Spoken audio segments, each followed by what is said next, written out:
एक समय द्रोणाचार्य के मन में भाव आया कि मुझे भी एक ऐसा पुत्र होना चाहिए जो अजूनिज हो, मृत्युहीन हो। द्रोणाचार्य महाराज ने भगवान शिव की घनघोर आराधना प्रारंभ की, खूब आराधना की। आराधना का परिणाम ये हुआ, एक दिन भगवान शिव इनके सामने दिव्य रूप में प्रकट हुए।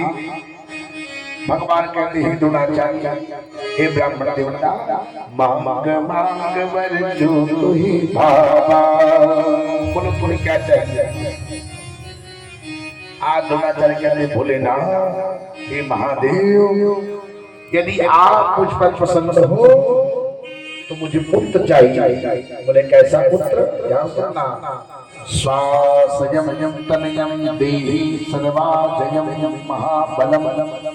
अगर आप मुझ पर प्रसन्न हो तो मुझे महाबली, अजेय, दिव्य, माता पिता से नहीं बल्कि अविनाशी और अयोनिज आपके अंश से मुझे पुत्र चाहिए, आपके अंश से होना चाहिए। भगवान शिव ने कहा, हे द्रोणाचार्य, तुम मुझे मेरे ही अंश पुत्र मांगते हो, इसलिए जाओ, मेरे ही अंश से तुम्हारे घर में एक दिव्य बालक का जन्म होगा। समय आने पर हे माता बंधुओं, कुछ काल के अंदर इसी द्रोणाचार्य के यहाँ भगवान रुद्र के अंश से अश्वत्थामा की उत्पत्ति हुई। ये अश्वत्थामा कैसा था? हमारा ध्यान सुनना। महाबली, दिखने में अत्यंत सुंदर, दांत इसके मोती जैसे चमकने वाले, शरीर में एक दिव्य मणि थी। वो मणि कैसी थी भैया? उसको भूख नहीं लगती थी। अश्वत्थामा प्यास नहीं लगती थी, पूरे शरीर की पूर्ति उसी मणि के द्वारा होती थी। ऐसा अश्वत्थामा शिव के अंश से उत्पन्न हुआ। ये अश्वत्थामा अजेय था, इस पर कोई विजय प्राप्त नहीं कर सकता। इस अश्वत्थामा को ब्रह्मा जी ने अपना ब्रह्मास्त्र दिया था, शिव जी ने अपना पशुपतास्त्र दिया था। यहाँ तक कि ब्रह्मा जी से एक विशेष वरदान के रूप में ब्रह्मशिर नाम का एक दिव्य धनुष प्राप्त किया था।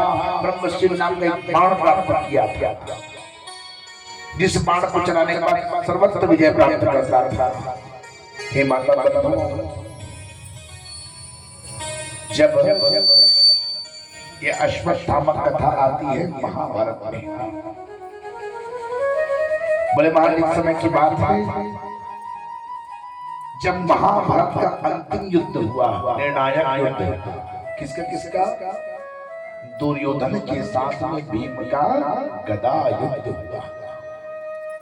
और उस युद्ध में भीम ने इस दुर्योधन के गदा के प्रहार से उर्दंड को तोड़ दिया। उर्दंड मतलब कमर और उर मतलब पैर का जंघा भाग टूट गया।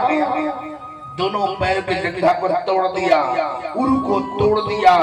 परिणाम आज दुर्योधन अधमरा होकर के पड़ा हुआ था।